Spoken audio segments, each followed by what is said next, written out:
Welcome to Worship Tutorials Live. We're talking gear. Hello. Today. We went to NAMM recently. It was Bradford. NAMM-tastic. Myself. It was NAMM-tastic. Nick. There you are. Welcome. Oh my gosh. What a noob move. We're talking gear. Hello. Today. There it is. I muted everything except the thing that wasn't, except the thing where the sound was piping through. Oh, well. Can we still hear everything, Nick? Yeah, I got Okay, you. perfect. Well, what's annoying is my volume is at 0 and there's still volume coming through. What is this mess? That's All right, funny. man. We got some stuff to talk about. So we were there with, it was the three of us from Worship Tutorials. We were hanging out with Jonathan Sullivan, Tone Junkie, HW from Tone Junkie, Addison Savon from Addison Savon, formerly from the JHS show. Years. And who else? Was that it? Curtis. Did you say Curtis? Oh, I didn't say Kurt. Did I not say Kurt? I thought I said Curtis. Curtis Lamberton. Curtis Lamberton of Lambertones. There's six and of then us. Nesta. Oh, yeah. Nesta was there, We, too. we met with some friends at NAMM. It was a lot of fun. So in this video, we're going to talk about the things we saw at NAMM. We got a few questions that you guys sent in. We'll discuss like the neural controller app for the quad cortex, that sort of thing. Control, I think, is what we're calling Neural control, it. I think is what Yeah. it's called. cortex control. Yep. Is it Yeah. okay? It makes sense to call it Cortex because the app is called the Cortex app. First of all, before we do, at NAMM, so within the past few days, we have sent out. If you are on our mailing list, so if you've downloaded anything from Worship Tutorials, you've been on the mailing list, whether you've unsubscribed or not. If you're on the list, you would have gotten an email from us, a handful of emails. We're doing flash sales. We straight up copied this from Tone Junkie. A la Jonathan H.W. Tone Junkie Sullivan. And in both cases, the website just absolutely crumbled under the weight of the traffic. So, Which to a plebe like me, I'm like, well, yeah, that makes sense. We're offering people a chance to get 100% off. yeah. However, So there's more to this. we just want to, we want to apologize if you tried to get on the site and tried to take advantage of the flash sale stuff and it just was frustrating. We apologize. You think you're frustrated. Yeah, it's been kind of a nightmare, and the web. So back in the day, that I won't. Well, first of all, I'll say this: everything on the site is for sale, half off, 50% off, any and everything you want. Use the code FLASH50. There is no limit to that code. Well, there is a limit, but we're not even close yet. I'm not. We probably won't pass that.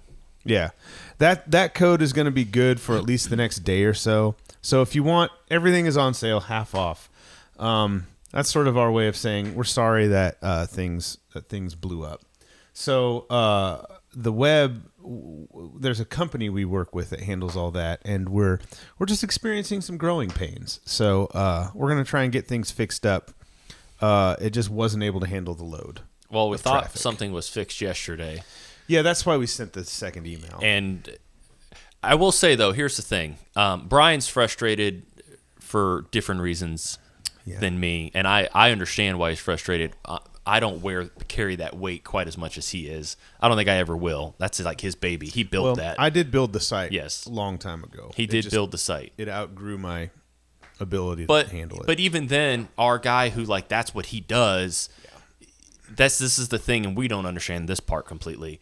He thought he found what was causing the issue, and we thought we fixed it and upped something else. PHP. Yeah. PHP sounds like you're playing Dungeons and Dragons. We upped the PHP, but apparently there were still other things. So I will say, this is at least helping us figure out that there's other things. Yeah. That are the issue, and we're hoping we actually back in like the middle of the fall did some work on the site.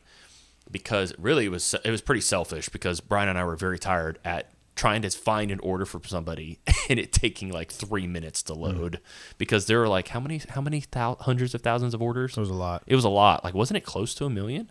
No. It wasn't that many. Okay. So we tried to do that. So I will say It'll get better. We're hoping We'll make it better. but the thing is we were talking about also, how do we test if it can withhold? Because at one point on Saturday there were 9,000 people on the site. That's what we were told. That is a fraction of a percentage of the people who are on the email list. Yeah. And it's like, so what do we just ask 9,000 of our closest friends to try the site again to see if it works? We'll figure it out. We're figuring it out. So 50% off, Flash 50, all one word, Flash 50. Get you some stuff. It will work. It is currently working, I guarantee. Emails are being sent. That was another thing. If you didn't get an email from an order, we're going to fix that. It'll come. All right, let's talk. And if you are watching and you had your order go through multiple times, we will fix that. we're keeping your money. Sorry. Yeah. Oh, my bad. I'm sorry. That we weren't supposed to say that out loud. No, We'll consider that a donation to our ministry. We are absolutely refunded. No, that's getting taken care of.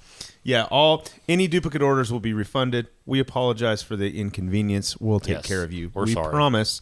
If you need anything, send an email to support@worshiptutorials.com. We will take care of it. That email address automatically sends emails to the trash, but you'll feel better, and it's cathartic to get it out. They come to me now. Reverend, stop. They come to me. It seems. Last night I was getting a They're billion. all going to of them. Nick.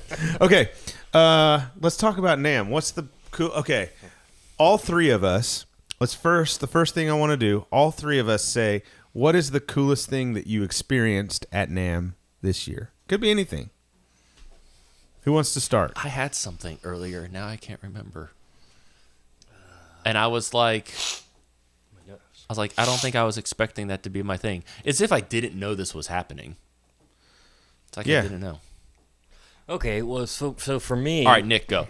You go. Well, outside of meeting all of the people that I've seen on the internet and I've met them before, through the internet and talked to them, like Curtis and HW and stuff like that. That was so cool to me. But outside of that, the Rev booth was my favorite thing. Cool. The dudes there, the people there are absolutely amazing. They were super cool. They were just like, hey, you want to come hang out? And I'm like, yes, please. Yeah, It was awesome. But so the pedal that I really liked, which was kind of funny, one of the guys there was kind of like, that's my least favorite pedal that we've ever made. And I was like, well, can I try it? And he's like, do you like chainsaws? And I'm like, I like cutting some wood. Well, yeah. Yeah, but funny thing is he didn't know he was talking to Nick Rice. Because Nick was like, well, yes, but what's that have to do with anything? Yeah. And so I tried it out, and it was just this amazing, heavy. It was sick. Yeah, it was called the Mauler, and it was absolutely, I don't know, just trashy gain, just filth, amazing. It spoke Nick's language. It was huge. Yes, it was a huge sound, and I loved it. And it was super funny because we were playing it, and then I thought that was the amp. I thought he put me into a high gain amp. Yeah. And then these guys were like, "Hey, what's the clean tone?" I was like, "Is that the pedal or what's the clean tone?" What's the clean tone sound like? And so I turned it off, and it was plink, plink. It was hilarious. It was so fun. We didn't. Okay, so if you're watching, you're getting insider info right now. If you watch the vlog, that's in the vlog, but we recreated it. It was hilarious when we went from it used to be this pedal from a company called Emma Electronics.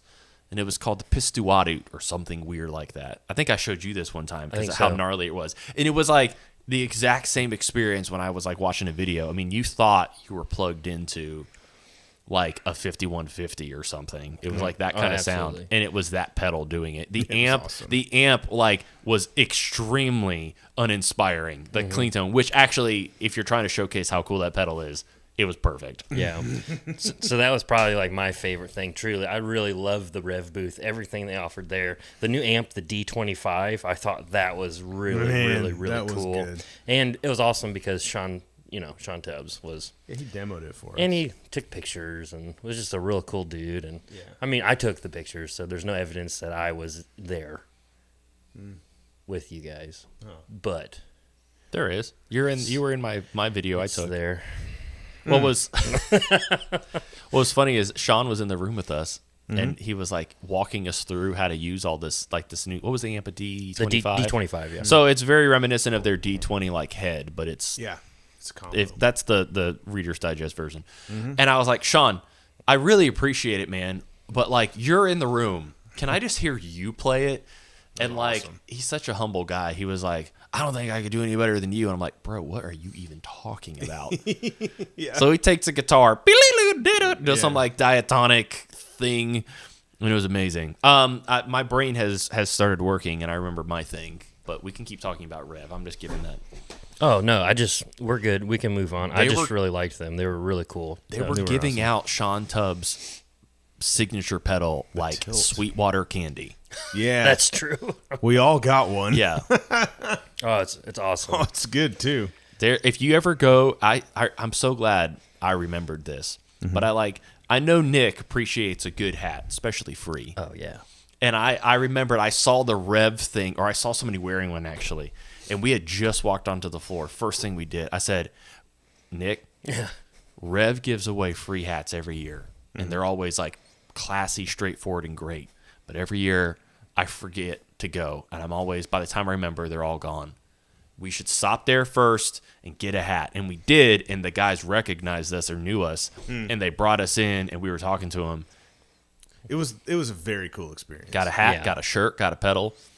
I got 2 pedals Nick got 2 pedals. because so when they gave that, I'm not wearing it. I'm wearing a very cool Lambertones hat, which you should all go buy, in my opinion. 'cause I'm not sure how much we have in stock, They're actually. amazing. I think we're The close. hats or the the Lambertones hats. or the pickups. or The hats. you should buy pickups. We'll buy then. pickups, too. Go there and buy pickups. Go get some Lambertones. Anyway, so the thing was with the hats, if you wore it all weekend or just that day or whatever, somebody was coming around and they were going to give you a pedal or something like a shirt or whatever. They were giving away like koozies, shirts, and other things like that, right? Picks. Well, anyway, they came up to us and were like, "Hey, because you're wearing the hat, we want to give you this pedal." And I was just like so dumbfounded because like I literally just looked at him. I was like, "What do you mean? What do you mean I won? I've never won anything in my life." And yeah, I got a really, really cool. The green one is the G2 by Rev, obviously. Yeah. That thing sounds so rad. It's so cool. So yeah, either way, there was some really cool things at NAMM that we'll talk about. I'm sure the Cornerstone guitar. Oh yeah. Yeah, that's We'll get there. that's Super that's cool. my thing. But yeah, so for me, Rev was probably the coolest thing, and Yeah. yeah. By the way, I didn't know this. Rev is spelled REVV. It stands for Revelation 5. That's the name of their company. It's based on that passage of scripture, That which was is really pretty cool. They're not like we're a Christian company, but Right. like they're run by people who are, which is neat. And they make a lot of high gain stuff. Like if you're a Helix user, you probably know the Rev stuff in the Helix.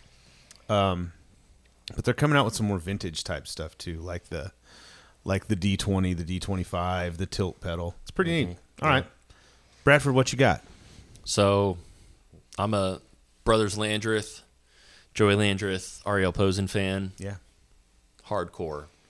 I still remember I remember where I was when I was driving back from Chick-fil-A in Sanford, North Carolina on this little like expressway that I had to do to get back to the campus. I still remember listening in my car the first time I heard Made Up Mind and being like, what in God's creation is this? This is insane. The chorus kicked in. You got like 4-part harmonies like a la Doobie Brothers and like Bee Gees, what have you. Insane guitar playing tone. All that. I still remember that day. I was like, this is incredible. And it changed my life. One of the most inspiring like bands, musicians I had heard in a while up to that point. So I followed him for a while. Ariel Posen plays a Mule resonator, and like Mule makes stuff like out of metal. I forget what Guitars? kind of metal. Yeah, and like resonators too. So like, but I think I've heard Ariel talk about this before. Like he wanted a baritone to be normal scale length, and he wanted one. I think he was trying to convince the guy. I think his name was Matt, to do like a Strat or a Telly. I think he offered one, but Ariel's trying to convince him to do the other.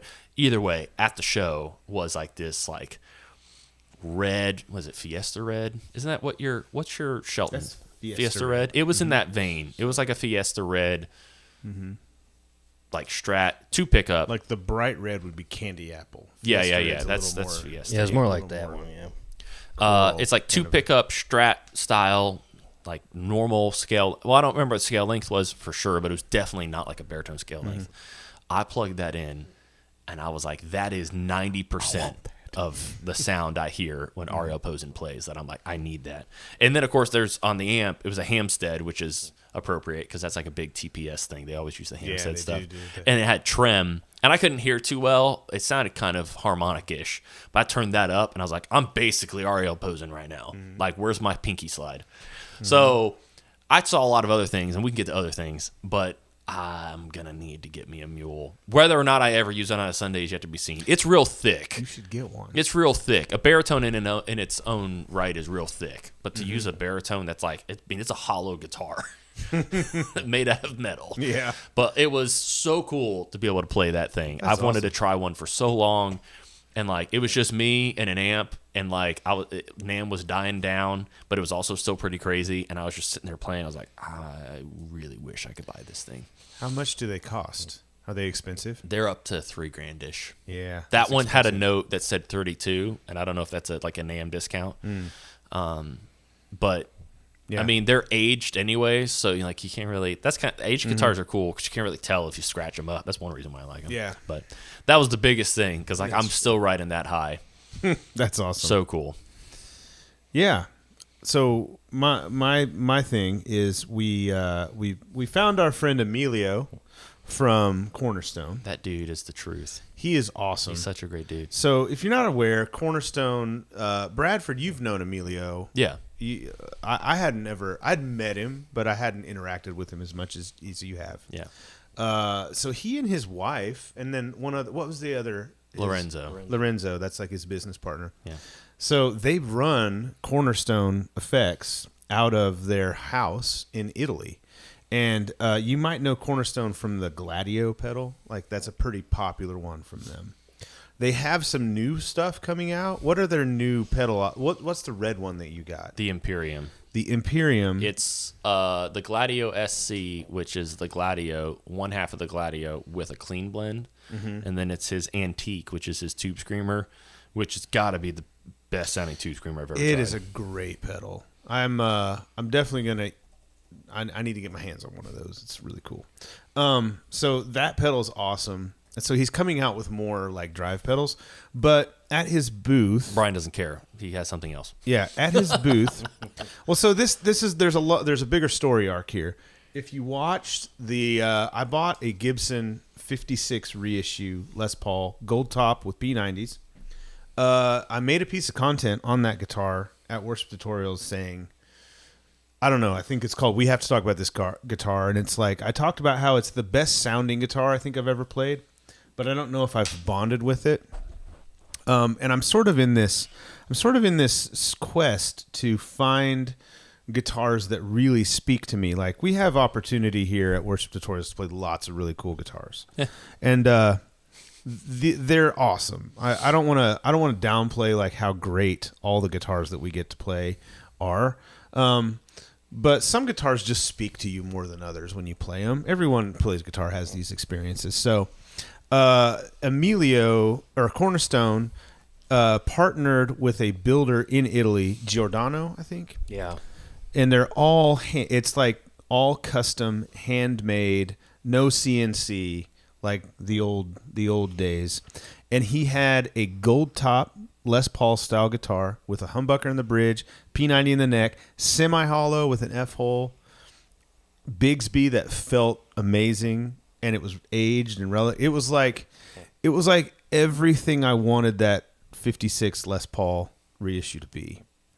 And I love that Gibson. So I played it, and I was immediately like, I fell in love with this guitar.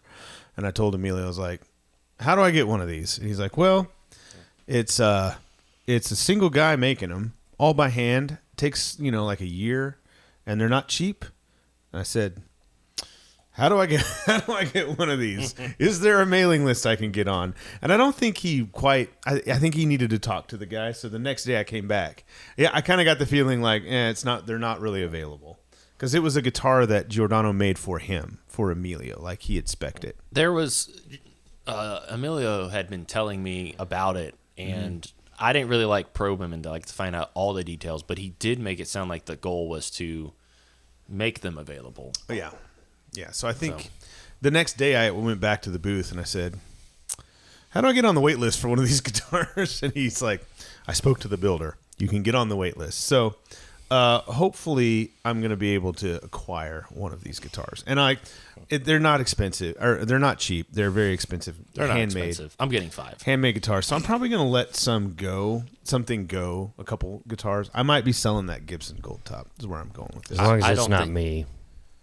Just don't. I won't let Nick do it. Sorry, Nick. Don't let me go. You're out of here, so Brian can buy a guitar. Let you go. Mick from That Pedal Show was floating around the show. Yeah, Mick loved it. And they did a live stream on Monday, actually, and it was like a live stream Q&A, and he brought it up. He talked about the guitar too. Yeah. He Like played Mick- it. Mick was liking it. Liking it too. Yeah. Yeah. So Yeah, we there were- in price wise, it's about on par with a 56 Gold Top reissue. About the same price. About $5,000. How bad was that? It wasn't so bad. Okay. I thought about putting it Everyone's gone. Everyone left. So Nick's got so that was headphones. my favorite thing that I saw. It was cool to like, because you always want to like find a guitar that you instantly connect with. Too bad it was Emilio's and I couldn't just buy it from him right then and there. Right. Yeah.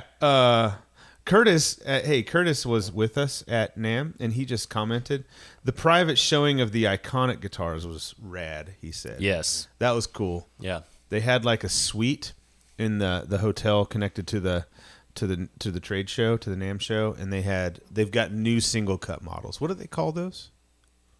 Aurora? No, that's what That's- Emilio calls it. that's La the- Playa or something like The that. Playa, that's it. Yeah. That's it. Yeah. So The player. Yeah. Something. Yeah. So they're basically their version of a custom I shop meant no Gibson. offense. I basically just named. I mean, they're both single cuts, but that was what. What Emilio.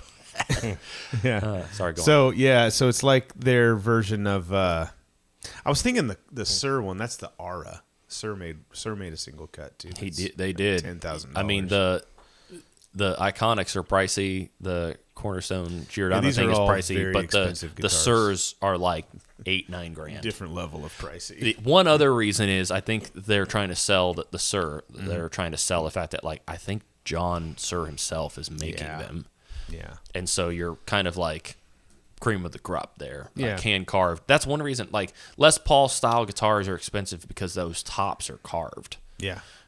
If you don't want it to be carved, you're basically looking at like a Les Paul or Les Paul Jr. Yeah. or an SG. I'm sorry, not Les Paul.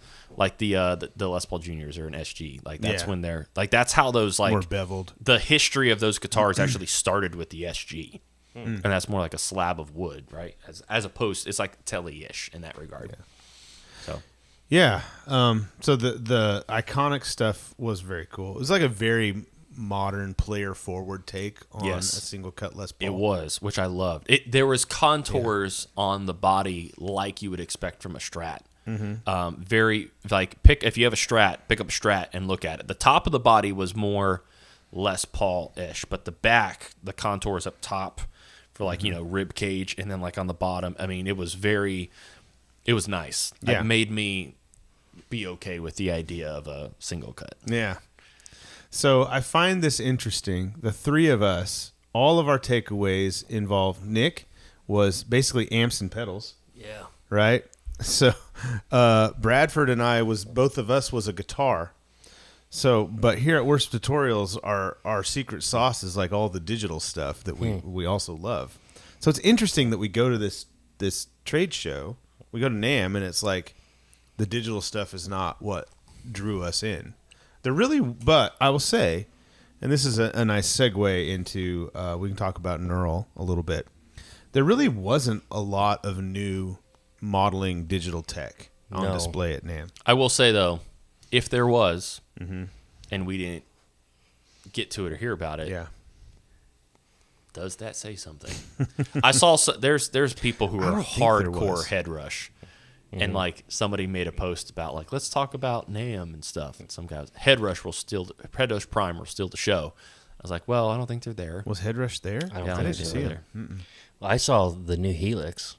Yeah, so we did go to Nick and I went to. We're about to go. We're about to go into a private room. If you'd like to know about the Line 6 Helix Assessor, instantly super chat $35, and you can join the secret room. Yeah, that's a joke. There was nothing there for anything new. Yeah, we went to Yamaha. Well, yeah, the Yamaha area was super pretty cool, awesome. but yeah, there was nothing real new. We talked to a few people from Line 6 and Yamaha. One guy's name was Dom. He was a bass player. Oh, he was cool. He was on a panel with us. This was a fun story.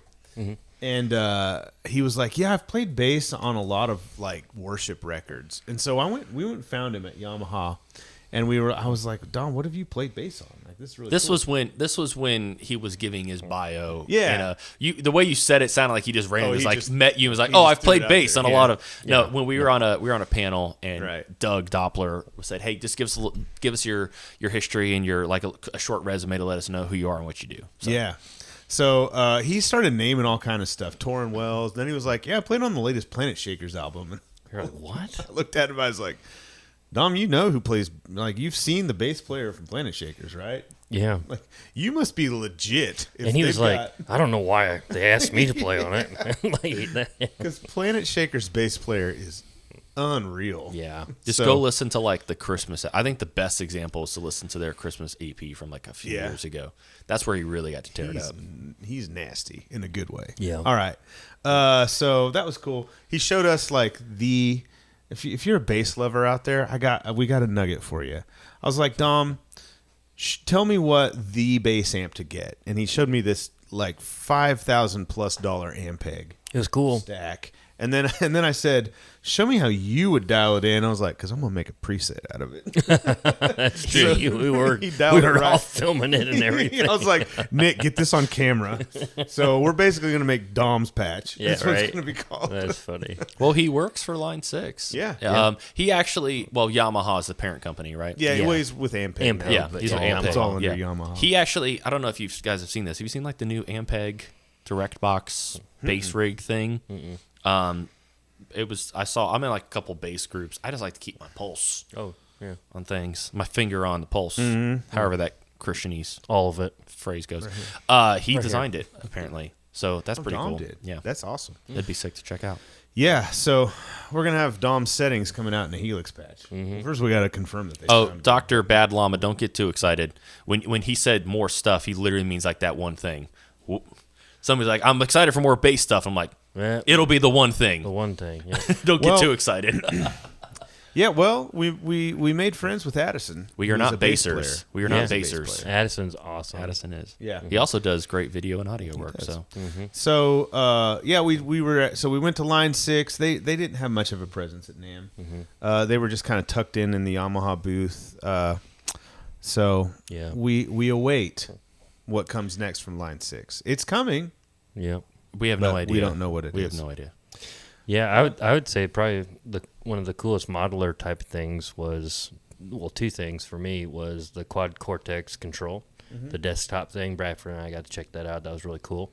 But then the other thing, and I won't say too much about it, but we had got to be a part of like the interview with Kemper. Yeah. Oh yeah. That was That's pretty about all cool. we can say. Yeah, yeah. But I that have was people cool. have asked in the chat, and I was like, we can't. So yeah, Yeah. Subscribe to Tone Junkie's website. that's where you Yes. want to be. or website, YouTube channel, because you will know the thing coming from Kemper if you subscribe there. That's all we'll say. Yeah, it's cool stuff, but it's really more about like the people who already use Kemper. Correct, I think yeah. is what But we can was, say that. It was a cool opportunity to meet the man himself. Yeah, from talk to Christoph. them. He's Yeah. he's a quirky and very wise and like knowledgeable individual. Yeah, it was Yeah. cool. Yeah. All right, so let's talk quad cortex control. Yes. You guys saw it. I saw it from a distance, but you guys actually used it. What say you? It's this is we've determined before this the best thing we can say is that it is as an intuitive looking, and we didn't dive in, right? So maybe there's going to be more features and things you can do with it that we didn't like. You know, you're not, when you spend 5 minutes on something, you're not going to know what to check for the 5 minutes. It is intuitive to us as using HX Edit for Line 6 stuff. And Yeah. we think that's probably one of the easier ones to utilize. It works like basically when you use it, you're controlling the unit like you would on the unit, but on the desktop. So that's nice. But also like the extra menus that you would call up anyways are already like there. So you don't have to call them up. So you can kind of see where you're at a little bit more too. So it's very intuitive. It's really helpful to see things at a glance. Yeah. I mean, it was instantly like I was one thing I wanted to check was to see what would happen if I were to, the unit was sitting over to the side and the computer was sitting. And so I wanted to see if I bypassed a block, how quickly instant, like it was like about the same speed, right? I wanted to know if I turned a knob, how quickly it turned just the same. And the only reason I wanted to know that is because like, it's not fun when stuff is laggy. I understand there's way more that goes into it. So like something being laggy doesn't mean it's terrible. It's just sometimes it's just the nature of the beast. But it was like instantly responsive. So it was pretty cool, I thought, because like it just like Bradford said, it looked in almost exactly intuitive, just like the HX Edit stuff, and it was very cool, very fast. I liked it a lot, and I'm excited to utilize it when it comes out for my quad cortex. Which, what we were told is there's a part of the cloud that needs to get integrated into the control that's not there. I don't know if it's before release of the control in general, or they're going to release control first just to give it to people, and then the cloud. I don't know. But either way, this is like the doorway into the marketplace. Thank you, Neural. Please, how long? Please make it happen. Seriously. How long till we get the marketplace? After that, do not know. But like this needed to happen first, and I get it because it'd probably be a real pain. Like if you're going to buy stuff, or how you going to we have a hard time navigating the quad cortex because we have so many captures on ours. So it's like I imagine they probably think it'll be way easier for everybody if the editor exists first. So. Yeah, that'd be nice. Can I? I'm gonna say something, please. Let me unmute you real quick. Thank you, Nick. I mean, the most exciting news in modeling was that quad cortex, or it was that Neural made an editor for quad cortex. Which is a thing that modelers Headrush doesn't have one. Yeah, it doesn't. Apparently. Which is like, it's not really anything. It's cool, but it's not. It should. It's something that we should have had by now, in my opinion. Sure. The quad cortex. I mean, much has been said about the rollout of the quad cortex. I'm gonna say this, but I'm gonna back it up with something else. Like, there were many promises made at launch years ago that have not been fulfilled. An editor, still don't have it yet. At least it's coming. A marketplace, the fact that you can use plugins with it. Yep. The Neural plugins in it, that still hasn't happened. And so, I just find like that it's almost kind of a letdown for the modeling world that. Yeah. But I will say this. I love the quad cortex. We all do. And I think it is a best-in-class unit. So sure, it's really, really good. Well, wasn't Doug saying something like that the quad cortex now is like the #1 seller? I think he did. Something it's like the that. #1 modeling seller at Sweetwater. I mean, they're hugely well, Sweetwater, popular. but like it's everywhere. Yeah. Yeah, they're hugely popular, and they are awesome. Yeah. So it's good to see that some of the things that they talked about delivering, and I think they ran into, and we talked to Doug, and it was like Doug from Neural. It was like, they've been hit by everything, like the component shortage issues, that kind of thing. Yeah. So that's just my hot take. The opposite end of that, but like a similar, the same idea is like, I don't want there to be continually to be big news for the modeling world. I know. That exhausts me thinking about it. Like Tonex and Headrush Prime came out very close together, and I was like, oh my gosh, I don't want to. This like it's like it sounds really cool. It's like, and I'm saying this from like what we do, like the idea of like trying to keep up and make sure that like we don't want to pass up something that we could actually offer something great for, but at the same time, like we don't just use things because lots of people like we're like someone just asked about Zoom. Like, those Zoom models, like the chances of us doing a video just about it in general, that's not zero. But I'm pretty sure the chances of us making patches Like a whole for line yet of another patches, ecosystem, especially when you have a company like Zoom and like Hot Tone is another one. I mean, in Head Rush too, where they have like so many different variations.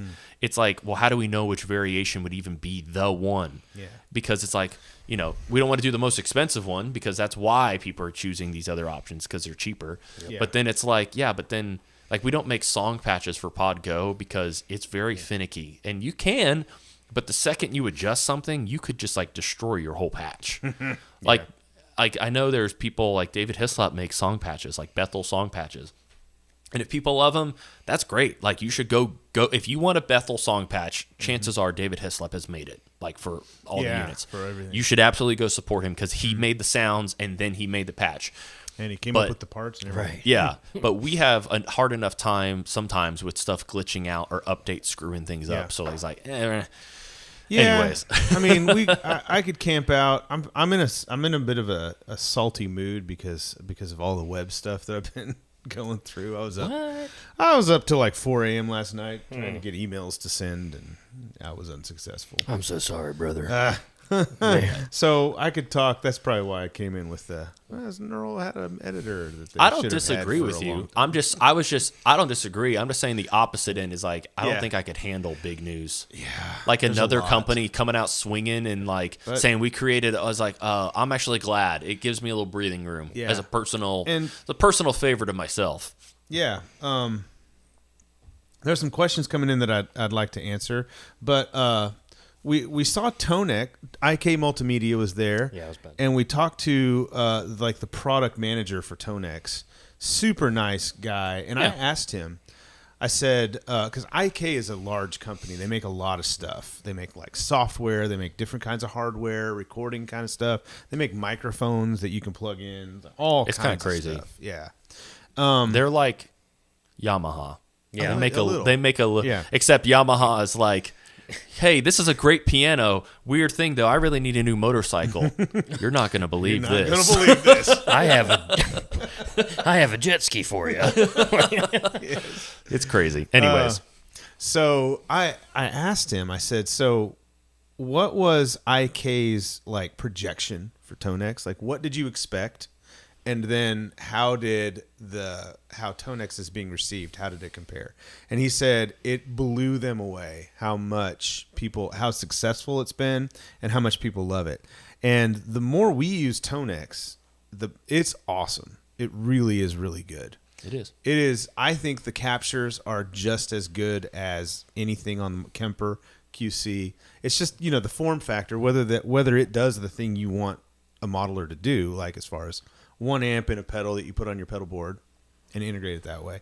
I mean, that's up for you to decide. It's like really, you can't really go wrong with any of the major players anymore. They all sound really good. But so it's Otherwise, they wouldn't be in business. yeah, they would just get You can dump on But units all you want if you will- don't like them, but if they're still being sold, you look at the top sellers in Sweetwater for modelers, they are not what you think. right. Like you can say something sounds bad, but like it's proof that how it sounds is really a subjective thing and one of the least important thing to people. Yeah. Oh, and speaking of That's modelers, a hot take for you. Yeah, it's true. And Curtis just said this. One of his favorite things was Play footsie with Brian over here. Jonathan H.W. Sorry, leg day. H.W. My legs hurt. He interviewed the creator of NAMM, N-A-M. Steve Atkinson. Steve Atkinson. In NAMM, Neural, what is it? Neural, I think it's Neural Amp Modeler. Yeah, I think Amp Modeler. Machine? It's I not don't Neural remember. DSP. It's Don't different. Be confused. The It's- word apparently is very ambiguous. Yeah, Neural. Is that the word I'm looking Yeah, for? maybe. it's hard telling. I don't know. We basically tried to ask him. Curtis leaned into him a little harder because I asked him too. We basically tried to ask him without being like jerks because I don't want to come off as a jerk. But I want to be like, Yeah. who do you think you are that you can use Neural as well? Like, that's what I was trying to get at. But Yeah. what I wanted to be like is like, so this is cool. Like, there's no problem. They're not He gonna sue did you? say he wanted to go talk to Doug, and I saw Yeah. him at the booth the next That's day. cool.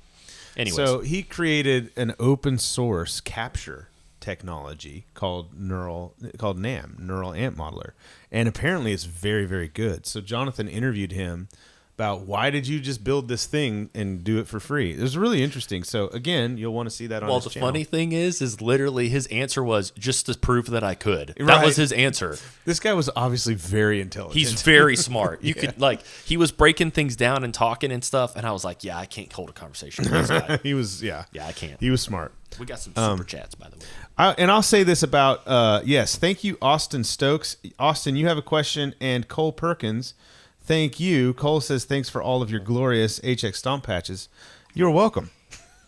And there's more to come, which also goes back to Austin's question. Any new WT tone match patches or patches in general coming soon? Oh, yes. Do you see what's behind us? With everything. You can assume roughly at least one, but typically two. 2 a month, yeah. 1 to 3 patches a month, depending. But like our numbers too. So with NAMM and Easter, that's thrown us. But we got. I mean, you posted about it. So the next one is the Morgan AC20. Oh, it sounds so good. The Morgan, it's long awaited. So I've had this Morgan AC20 Deluxe for a while, and it has 2 channels. Has an EF86 channel, 12AX7 channel. It's somewhat similar to a matchless C30, except way smaller and way cheaper. Yeah, and It's like half the price. Sounds really good. And the patches came out really good. Yeah. So we're excited about that. So we say, like, we talk about come. our patches being like, this is the best that we ever heard, or whatever, my favorite one, or like so amazing, and people want to try to call us on that, and that's fine. But there is something, I think certain amps, I think it's the software we use. Maybe we should consider just experimenting with others, Brian. Yeah. We're just having a meeting right now. Yeah. But like the Car Telstar, That one was tough. one of the most incredible amps. I mean, no cap. Okay, Bussin'. no cap. That amp is bussin'. Yes, it is. DA. I love it. Say less. I'm going full on, Jim. So the less. Car Telstar is That amp is awesome. it's phenomenal. The responsiveness, the feel, the experience of playing it, and like most of our tone match stuff, we would say, I don't think we could say with full authority that it's 100%. I think let's leave some room. I would say we get all of them, most of them at 95%. Yeah. We tried so hard, and it still would be like, I'd say it's like 85% because it's this feel thing. And it sounds similar. It's still, no matter what we did. And the nuances of that amp are lost, and it hurts me deeply. Also, people do not appreciate how good that amp is, because those patches did not sell as much. No. You should, I mean, we're running the sale, Flash 50. Flash 50, go grab it. The Car Star. I mean, if you thought any of our patches in the past were worth $6, this is definitely worth It that. has 2 channels. It's 2 channels. A 58 and a 53. It's a phenomenal So you sounding get amp. like a tweedish kind of thing. Yeah. And you get a more normal, like black panel Fendery kind of thing. Yeah. If you have not tried it, it's available. It's just so good. This is not about that. So the whole point, The amp is over there. the reason, I'm looking at it. there I it was really is. hoping you were going to point it out. There it is. I do it every time. Right over there. Count it. I don't know. So if it's in my... I said all that to say Can you see it in the something. shot? right there. One of the there's the Telstar. Yep. There's Both of them are there. Morgan and the Telstar Listen to are that. there. Look at that. So I say all that to say, ooh, I thought I knocked that coffee over. Oh, you're good. Something about the Morgan is one of the most accurate tone matched amps we have. Especially for Helix, for an amp model that's not in the Helix. Yeah. Right. We actually thought the Helix one reacted a little bit more like the amp than the Fractal one. And the Fractal has the Pretty amp gnarly. model in The it. Fractal has the amp. So that was a long segue to talk about tone match, because we could go down that forever. But Yeah, I was going to... There's some more questions based on it. Go okay, ahead. Like well, this. the Morgan AC20 is coming, and just know, like, for me, I think I prefer how that came out over the actual matchless. It's close. That's high praise. And it's about the amp costs about half the price. Right. I mean, we did get a Samson. I would but say, I anyways. would say if you're in the market for a high-end amp that does like the matchlessy, voxy thing, that AC20 it should be on your short list. So there was a question about the WT Supreme. Yeah, that's a good one. Is it still Supreme compared to the newer stuff? You're about to get blocked. I think it is. That's heresy. That amp combination. So that amp that patch combines the Korg era AC30 and the Matchless Chieftain together in stereo. Something about that in stereo is magic. Now it brings up another point that I picked up another Matchless since then, a Matchless Clubman 35. So this is more what's coming in the tone match patches. I picked up a Matchless Clubman 35. The Clubman is a lesser known amp from Matchless that combines like the preamp section, I think it's the preamp section from the EF86 channel of the C30 and the power amp section of the Chieftain. So it's like a C30 and a Chieftain packaged all together. It is one of my all-time favorite sounding amps. Like I know I say that about a lot of amps. It's just really, really good. Sorry, Nick. No, it's good. I get it. This amp's a game changer, y'all. Yeah. It's a game changer. I did not say that, but Bradford did. That's what he wanted So, to say. You're listening to the greatest amp in all of the analog tube amp world. Stop. Sorry, guys. That was really all just for us. Sorry. It's internal. It's internal. And you got to watch. It's an inside joke. I'd love to be a part of one. We cut this crap out of our videos. Yeah. We'll live offline. streams. We'll offline. We'll offline. So I really like, one thing I love about the Chieftain from Matchless, I don't love it by itself as the only amp, but I mean, it's great, but it's not my favorite thing to play through. It does, however, pair very well in stereo with other Vox type amps. Sorry, I'm like 30 seconds behind, and I'm watching that whole scene unravel. It's so fun. So I just saw Brian. I was like, he's probably wondering why I'm smirking over there. yeah, so the Chieftain pair, I love it in stereo with other amps, Vox style amps. I will say the Clubman actually pairs better in stereo with Vox style amps than the Chieftain. I think It the does Clubman, the similar thing. I think it's a sleeper matchless amp. Yeah. It does not get the attention So- it deserves. That is actually more of the matchless sound in my head than even the DC30 Yeah, is. the Clubman it's so good. But so all this to say, I have been so I typically use Axe FX3 as my rig on Sundays, and Bradford uses Quad Cortex with your pedal For board amps. into it. Yeah. Pedal board into it. So you're choosing digital amps, and Nick uses Quad Cortex now. as well. Yeah. Yes, I do a hybrid setup though. Yeah. So so I have lately been pairing the Clubman with either the C30 or one of the AC30s, or maybe I'll try the Morgan with it. But I'm kind of coming around to like, this is my go-to preset, which is like, you could call it WT Supreme version 2, I guess. So we're debating whether or not we want to make more dual WT Ultra. WT Ultra. There it is. WT Black. We're just going to keep the superlatives Platinum. going higher and higher. So we're debating whether or not we want WT Chrome. to make new dual amp patches, or WT maybe Palladium. maybe new. It's just gonna keep happening. Maybe new like artist series patches. That's like the Brian's patch or Bradford's patch or Nick's patch. Whoa. Yes. So Slick Nick. We could just make a video where we say, here's how you combine different amp models together and try them out for yourself in stereo with the tone match stuff. So. Yeah, there's a lot of new cool stuff coming from us, amp wise, tone match stuff. If you see right behind Bradford's head over there, there's a second orange on the stack. That is a orange OD 120 It's not From- as orange. It's more brown. from the 70s. it's That's old. because it's old. It's about 50 years old. So that's coming, and Nick and I plugged that in yesterday, and it's pretty huge. I'll just say, I'll quote somebody, Yeah. Rick Squire. Okay. Holy moly. Holy moly! And we've got an old Sovtech MiG 50 over here. We've got a old Goodcell Super 17 Mark 1, if you know what those are, which is very awesome. cool. It's kind of a tweed thing. Yeah, if you saw the amp, I don't think you'd know it was a good cell. If you knew good cell, because I did not. It's an early one. It's made out of old organ parts, and it's like this, it's kind of got some tweed vibes. Yeah. Okay, so lots of cool stuff coming for tone matching for the Tone Pass for anyone who wants it on the website. That will be working, I promise. One thing I forgot about You can either have a working website, you can have a sale, but you can't have both. Ooh, I like it.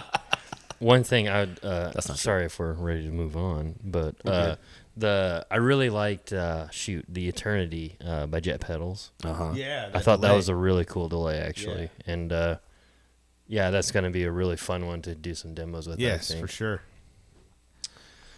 Sounds awesome. Yeah. Also, in that vein, we talked about Cornerstone, but we didn't mention this. The Imperium and the Coliseum. Oh, what's the Coliseum? Coliseum is a Klon and a Blues Breaker.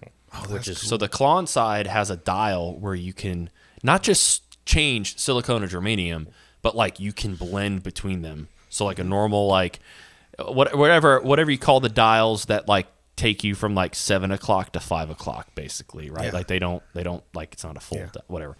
That's cool. And then the Blues Breaker has a blend, which is cool. Yep.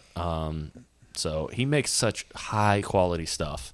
The price reflects that. Yes. But if you're a stickler for more traditional style sounding stuff, but with like modern additions, like the Antique, his Tube Screamer in the Imperium has like a presence knob, so you can kind of brighten it up a little bit, which is cool. Yep. You can actually there's a mid switch, so you can adjust that too, which is kind of cool. And there's like a compression switch, so you can like make it a little more or less compressed. So like you can make it sound kind of not like a Tube Screamer, but like give you some chewy mids. Yeah. But you can also make it do that nasal thing, and it's super flexible. Like he does a great job of not giving you too many options, so it's kind of ridiculous, but also giving you ways to kind of just get a little bit extra out of it. And he makes such great stuff, and he's such a good dude. Yeah. Such a good dude. He's so kind. And he has a heart for church. He does. Players. Hence the name, Cornerstone. One question I just have from you guys, and I just would like to hear, what was like one smaller, like a Cornerstone, I guess, but one smaller company or whatever, like for me it was Jet Pedals. Yeah. I really loved meeting Junior, super cool dude, his wife too. But like, what was one small company that you guys were kind of drawn to that you were like, wow, that's kind of neat, if you have one? Yamaha. Okay. Small up and coming company. Yeah. Struggling. Yeah. Yeah, totally. Get off the ground.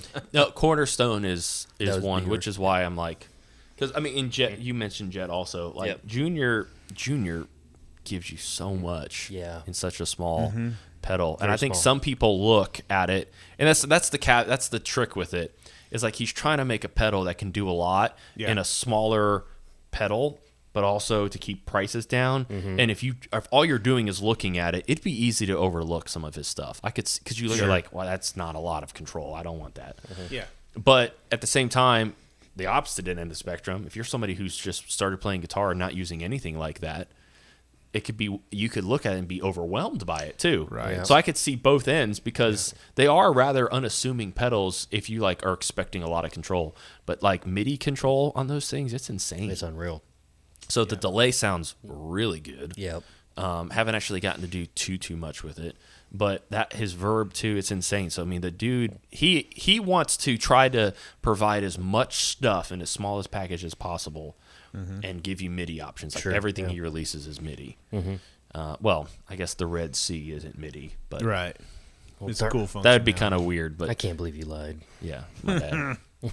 Yeah, I don't know. And I talked a lot about Cornerstone. So. Yeah, I agree. Cornerstone was fun. It's really cool to meet the people behind these products. Yeah.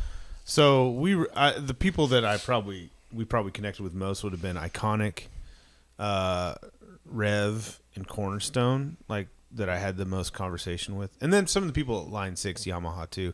Even these larger companies, it's like, you realize that there are like the individual people behind all these products from a huge company like Yamaha. I mean, the Line 6 team is not enormous, and I feel like we've met most of them at this point. And they're all really cool, know? Yeah. And they love music, and they, they're just really trying. All these people are really just trying to make the best product that they possibly can at these different price points. So And make them inspiring. Yeah, and talking to the guy Derek from Rev, he was, I forget how this came up, but it was in one of the panels, and he said like people like to say like this product is terrible. It's like, but he's like every product is made by a person, and like that, especially if it's a smaller builder. Oh, he wanted to make sure. I remember this. He wanted to say this because he had a microphone and an audience. Yeah, and to like stand up for builders. Yeah. And he was like, everything, especially from a smaller builder, like these products it is their heart and soul. Like it is to them, this is their baby, the most beautiful thing that they could make. Yeah, this is the sound that they wanted. They've spent forever on it. And then we go, it doesn't sound good. It's terrible. It sucks. It's terrible. Yeah. And you might not like it, and that's fine. It's not for you. It's kind of funny because like, you want to talk about cancel culture? Yeah, guitar players are the worst. Yeah, so it's always cool. Oh, and Curtis mentioned Simon from G7. We connected with Simon. Man, I really liked meeting. It's always so good Those guys are to cool. see him. Yeah, and G7 is a smaller family-owned company. It is. There's only like 7 people on staff, I think, if that. I didn't the best know that. capos in the world. They do. Yeah, very good. Another thing that I saw. This is not like. I haven't seen questions about it. LR Bags came out with a new pickup. Oh, that was cool. That was good. That was I thought you were cool. going to give me a sound of it. Oh yeah. It's like, so it's a transducer style pickup. There's 2 elements. They go on the bottom of your bridge. You don't have to do any like piezo with it at all. You would, and it has a preamp built into the end pin. So yeah. If you have a guitar that it's not drilled out for like a pickup, all you'd have to do is just drill the end pin out, which I've done on multiple guitars. It's not that scary. And there's typically already a hole there if you don't have the pickup. Maybe right. the end pin is there. You just have to, and it sounds really good. Nick and I got to play it. What guitar though? In a bourgeois. Yeah. No big deal. Just like a $9,000 acoustic. I'll never forget it. I won't forget that experience. It was amazing. I tried to buy it from him. That's true. You're like, no. What did they say? They're like, no. The last person who did this was somebody super famous, and he just took the guitar, and he's like, all right, I'll replace it with this one. It was one of their artists. Yeah, it was an artist. It was a big Gosh, name. Who was it? It was someone everyone would know. Yeah, it was LR Bags. But gosh, it was a funny story. Yeah. David at LR Bags was telling us. Yeah, he goes, because I was like, you're not. This is the last day. Yeah. At NAMM, you're not gonna need this anymore. Yeah, I'll buy it. We'll buy it from Tell him. me how much. Gosh, that was funny. That was funny. It was a very, very good guitar. It was like a dreadnought style. Yeah. It was a very like it was like their version of like a D28. Gosh, Man, so cool. But the pickup sounded really good. Real. And another thing, and I told LR Bags, it's like, I want to demo this on the channel.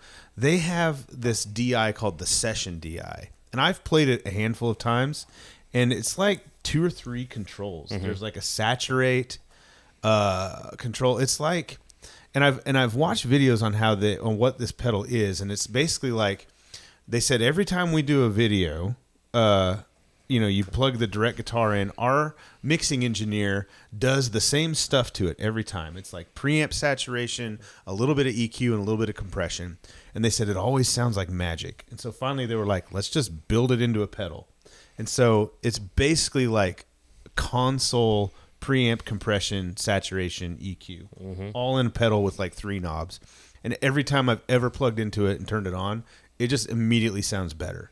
So Nick and I had that experience again. Yeah, it was really funny because like Brian, he played the guitar first, turned all the pedals off, and then I turned the session pedal on first. And in the vlog, I think he captured it. I don't remember, but like I literally was playing, pushed it on. I go, well, that's better. that's amazing. It was one of the coolest things. Yeah. Bradford, did you ever play a session DI from LR Bags? Wow. Yeah, you've heard of them though. I mean, it's one of their smaller. Like they have a series out that have those. They've got a delay and a reverb, and it's different. It's different than like their Para-DI. That's that's a different type of product. This one's just like turn it on and it sounds better. It's really cool. I really want one. Yeah, it was cool. Are people talking about our denim, our matching denims? I think so. Yeah. Yeah. I also bought this jacket on the trip And these pants. Just in the same vein of denim, Ultimate Ears has a new In the same vein as denim. I'm waiting for how it all ties. We've transitioned already. It was supposed to be not. Okay, gotcha. Yeah. No, it was they had some pretty cool 21 drivers or something crazy.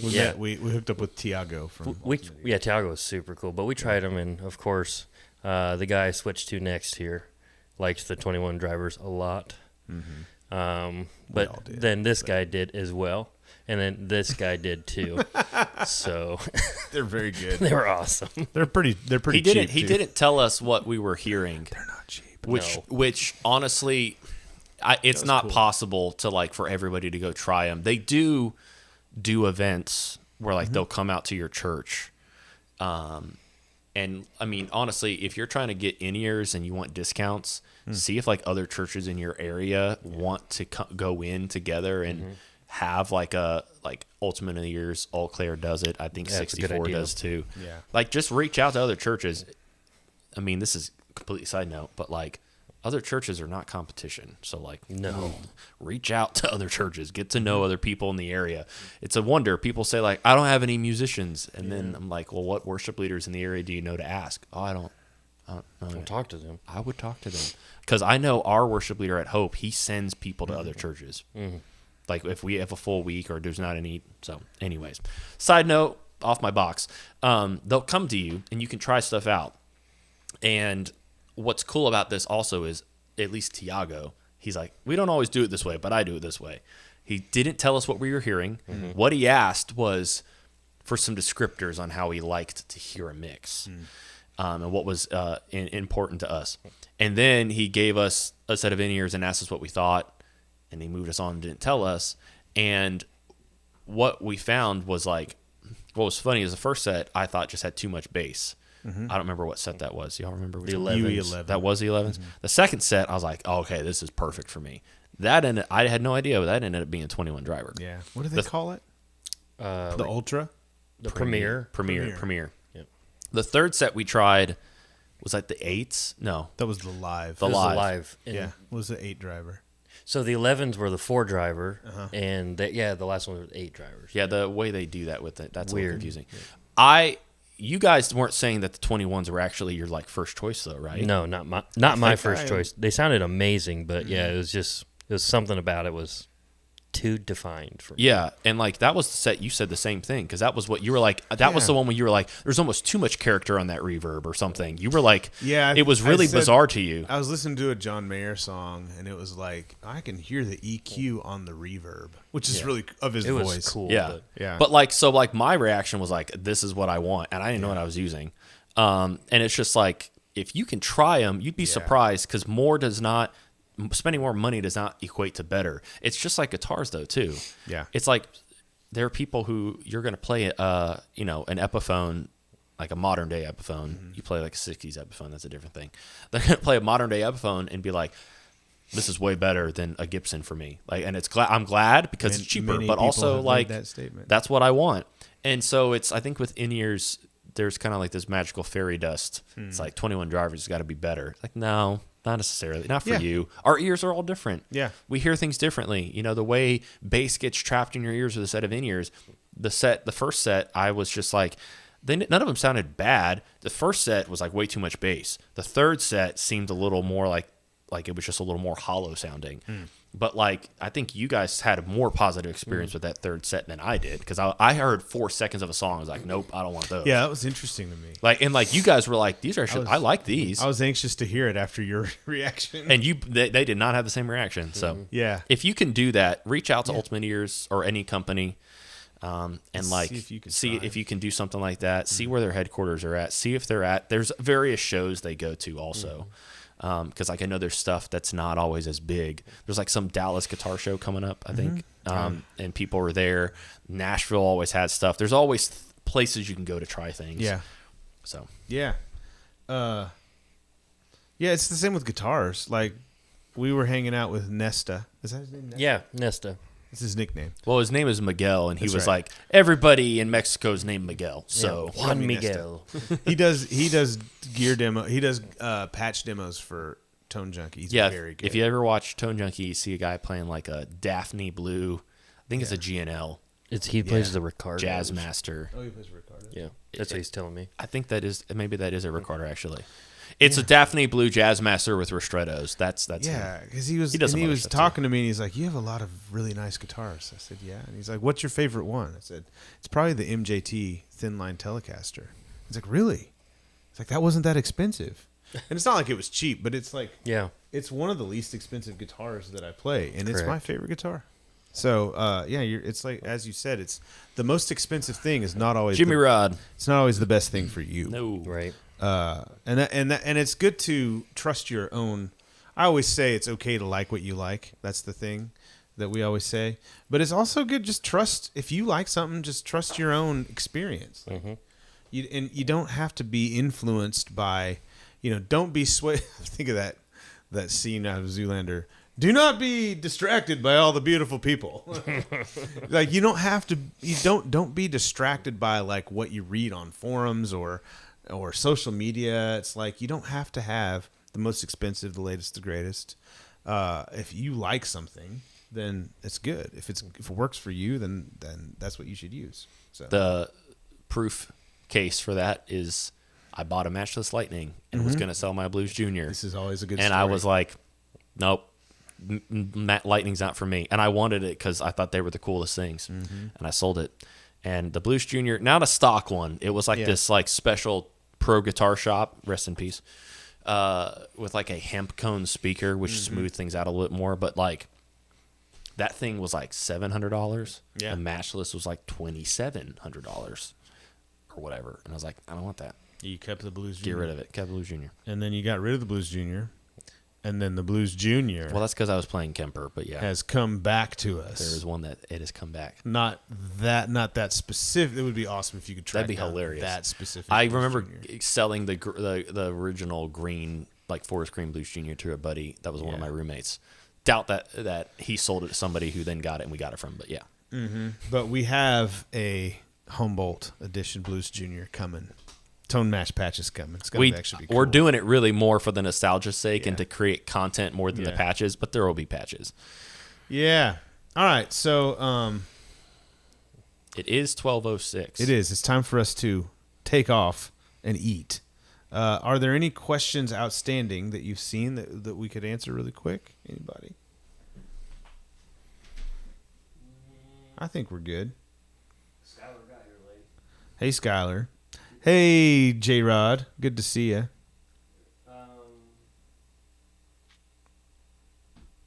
No.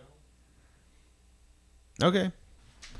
Any thoughts on Tonex of overdrive pedals rather than amps? Oh, tone matching overdrive. Probably not going to do that because you would have to take an overdrive block and then an IR block in to the sort of Helix. EQ match It's not it. quite that same way. And it's a lot of DSP hit just for that. It's an interesting idea, and it definitely could be done. You could, yes. Yeah.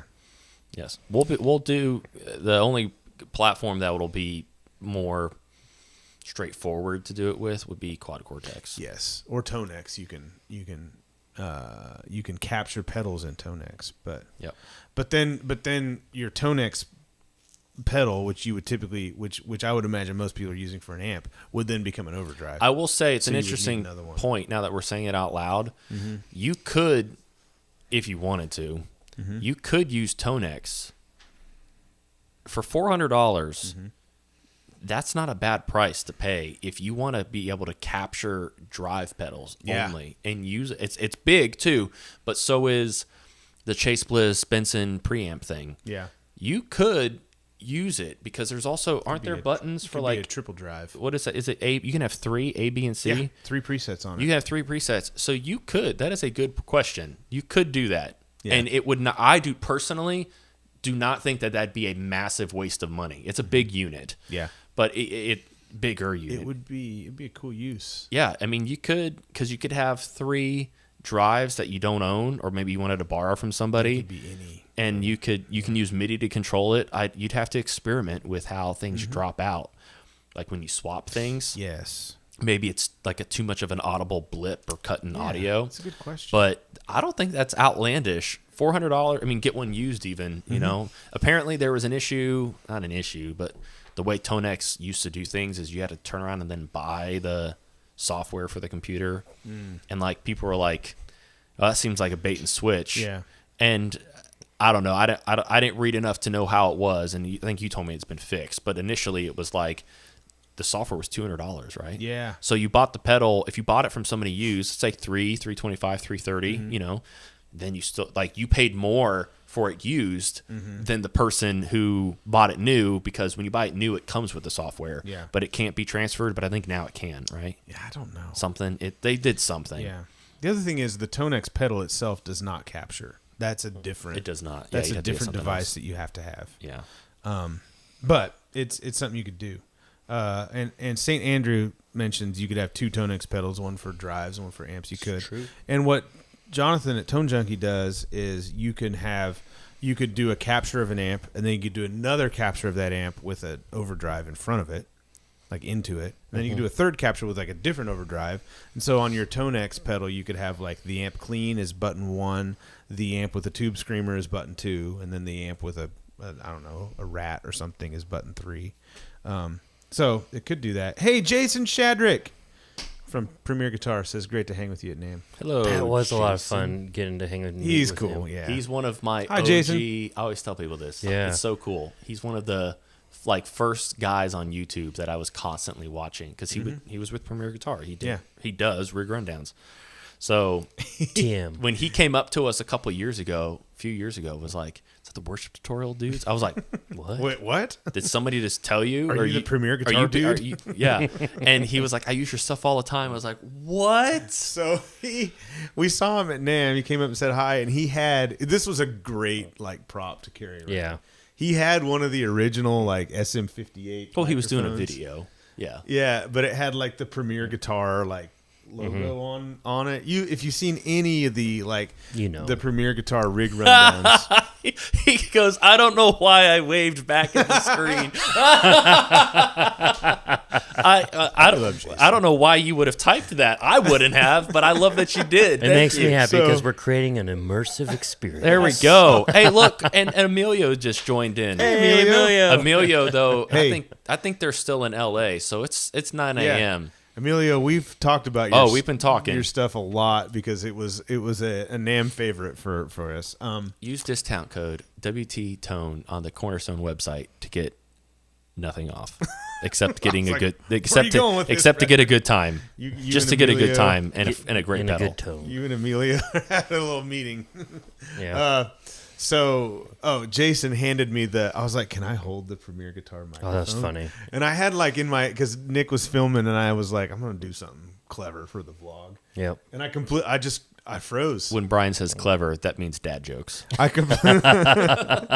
completely crumbled under the weight of the You the did. Premiere It was pretty Guitar. funny. It ain't easy. I tried to, He's like, I was like, you got a guitar? best I could come up is like, Jason, what strings are you using? They looked at me like, you are not going to get this job. You're not going to steal this job from me. I was like, That was I fun. thought to myself, this is like, I don't know. I'm speechless. I don't know what to say. It's like Yeah. the pressure is too much. Yeah, that was a cool experience. My favorite probably was he was on that panel. Jason was. Yeah. He had a lot of good things to say. I thought I can't remember any of them, but they does. They were really good. He does. Jason plays for like theater. That's right. Yeah, he was talking about theater. And he was patches. talking about like how you got to have the specific sounds, and like for the example he used that grabbed my attention was in Wicked. You have to use a Zvex Sequa. Yep. That is uber specific. Yeah. He said they'll give him notes like you have to use this effect. use it. And so we were talking. There could be a market there to make Helix patches. I think there is. For theater productions. Be cool. Which, not gonna lie, my wife. I mean, she already. I've telling these guys yesterday. She could see pictures of this room posted on the internet and not realize this is where I spend lots of We my need time. those views, Nick. She wouldn't know. Yeah, She wouldn't Nick. know. I'll get on it, boss. But she loves like a handful of like big theater productions, and she loves Wicked. So if I could tell her, look, Could do some covers for WT Tone. there's some people Yeah. in Wicked using our patches. So that's pretty cool. Theater stuff is like, I don't think people realize it, but I was geeking out while Jason was telling me. He's like, for really SpongeBob. Cool. He's doing SpongeBob. That's cool. He's like, you had to play like steel guitar, wine, steel guitar, ukulele, mandolin, acoustic guitar, electric. He's got them all sitting there. Super cool. Yeah. Very cool. You know what, Jason, if you're still watching, I've never seen you play guitar. I would love to. But obviously, if he's doing these, he's got to be really good. Because you got to be able to cover tons of ground. So, is there a video that you can drop a link in the comments where we can see Jason Shadrick ripping Shredding. on some guitar? I'd love to see that. Shredding. I don't think I have before. Jason also produces the handful of podcasts. One of them is like Dadville. Yeah. With, I know it's Dave Barnes. I can't remember the other guy because John McLaughlin, I think is the other guy. They're both like singer-songwriters. That's Sarah's dad. Yes. Oh, nice. And then the Wong Notes, which sounds so funny because it sounds like you're saying. Jason produces that? Wong Notes. I played the Wong Notes the other day, but it's, Corey Wong. He It's says I'm really, really good. I don't doubt it. I love it. That's awesome. So he produces the Wong Notes? Yeah, him and Corey Wong are like best buddies. So check out those podcasts. There's a plug for you, Jason. Come And of course, Premiere Guitar. They just released today Yeah. the Tim Pierce rig rundown. Oh my goodness, really? I gotta watch that. Gotta watch that. Go to Premiere Guitar, subscribe, watch their stuff. Also, if you They're good people. if you do a rig rundown of your own, that is trademarked. Oh, the name which is rig the rundown. coolest Yeah. thing to me. Yeah. That has been trademarked. So just know that you can't put it in the text. cannot say that. You can't write it down. Yep. Can't put it in the thumbnail. I just think it's so cool. Jason's probably like, well, Bradford, shut up about that. I just think it's so cool that they like trademark that. Yeah. Let's see. It's a power move. Ledgerroll89 gave us $1 Oh, yes. I saw that. for our web hosting fee increase. I appreciated the comment. Thank you. Now, if every you. subscriber gave $1, That'd be awesome. Because the hosting fee is increasing, I'll tell you if right every now. subscriber gave $1 for our hosting fee, we may be able to cover it. We might be able to. That's 879,000 of you. Gosh. Websites are not cheap. It's going to cost $1 million, though. So It's not gonna cost help the subscribe If you can count give go up. $1.50, Worship Tutorials does run on its own server, like dedicated cloud server. It's basically a hamster on a wheel. Keeping it alive. It's that computer's got Intel inside. Yes. Built in 1984. And then everybody thinks. See, we have the server because we have so many products and so many orders and whatnot. But you're basically looking at the team for WT right here. I think people think that when they email on Friday at 5 p.m., they're going to get an email back, and come Monday morning, they're livid saying, I can't believe this. I thought this was a Christian company. I thought I'd get a response. It's like a Christian company. who we spends time believe with in their a day of family. rest. You are right. We are a Christian company. We are. Yeah, it is. Well, so we don't actually. I did build the website like a long time ago. I taught myself how to do all that, but it soon grew beyond my capacity to keep up with it. So there's another company that handles the actual website. But when it comes to like interacting, if you have a support request or an email or social media, if you reach out to us on social media, it is just us. There is not like a support team, somewhere in another You can country. choose new patches and content Yeah. or answering support tickets. Well, And believe me, When I it is see a hard them, decision sometimes. I wave at them, St. Andrews. and I'm excited about them all.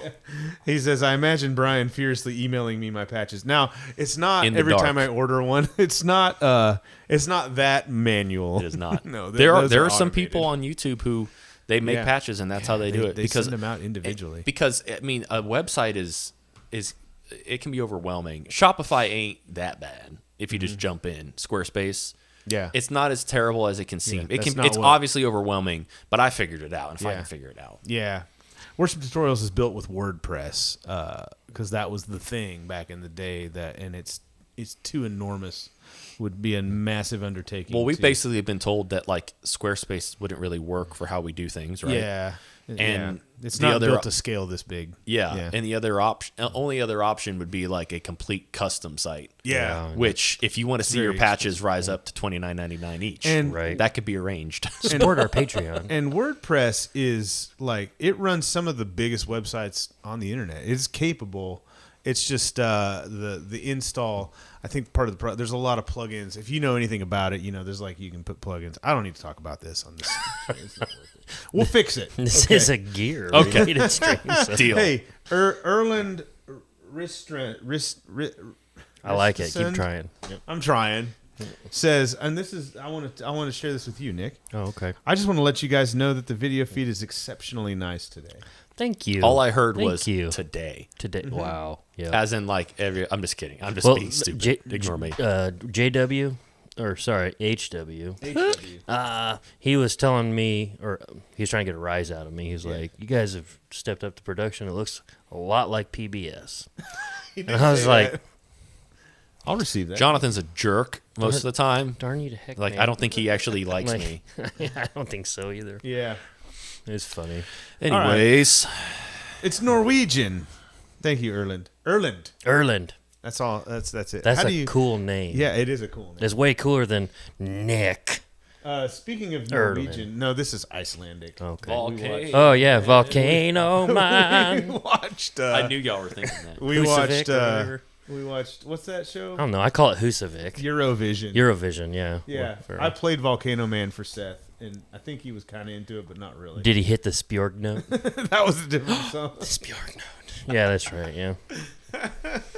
Okay, that was Nick and I make it a point when we travel to watch the worst movies Gosh. that we can. That's when I go to bed. Every time. They're the absolute worst We've movies seen ever. Praise Band on multiple viewings. Yeah, Praise of the- Band's of the movie twice. Praise If you Band. know anything about Praise Band, you know that we've wasted our time twice, and I love it.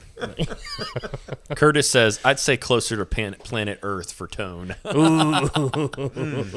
Attenborough. Yes. It's the most vicious animal.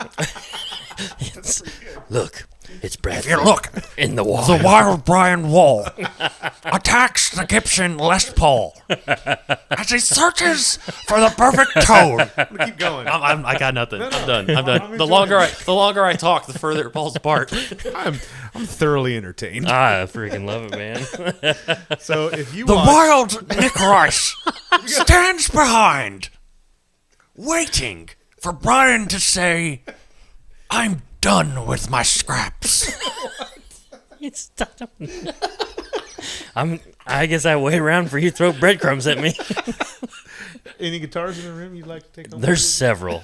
Honestly, I want to take that Aslan guitar home real bad. I love Well, it. we need to the fix pink it. one. Oh yeah, that's right. It's got some electronic issue that That's I need right. to get fixed. Well, I love Okay. that guitar. Anyway, Is the Montessera in the back? What's that?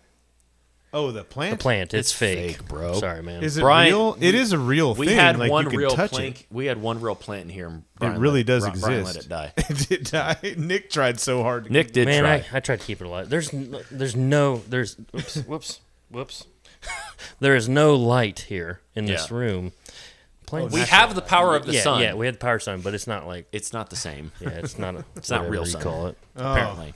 Well, I have enjoyed the end of this video, and if you're here 1 hour and 22 minutes in, we got to stop, guys. Hey, I Are just got you a- taking a photo for I am. for our Instagram channel. I just got a Instagram support channel. ticket notification. Nice. Well, I turned off emails. So. All right. If you have a support ticket, we will get to it. We apologize again for the website crashing twice. Use Flash 50. Use the code FLASH50. You'll save 50%. It probably ends tonight at midnight Eastern. I think that's how I set it up. Respect for the fake plant. Thank you. Volcano There's Man. actually a lot of fake plants in here. There's one. Kind of went on a 2, fake 3, plant buying 4, spree. I'll 5, get some fake 6, plants. There's for at the least top 7. of my head. There's at least 7. Yeah, there are. Those You are think- called hair implants. Oh, hair implant. Okay, whatever. I want to get them. Hair implants. Yep. There's a plant in there. Yeah, I All like right, it. we got to eat some food. All right. Well, let me try to figure out how to turn off the Instagram channel here. We're gonna gracefully end this video. We never do. as we do every time. Every time. Thank you for watching. See you in the next one. Subscribe. Stay blessed. Bye bye.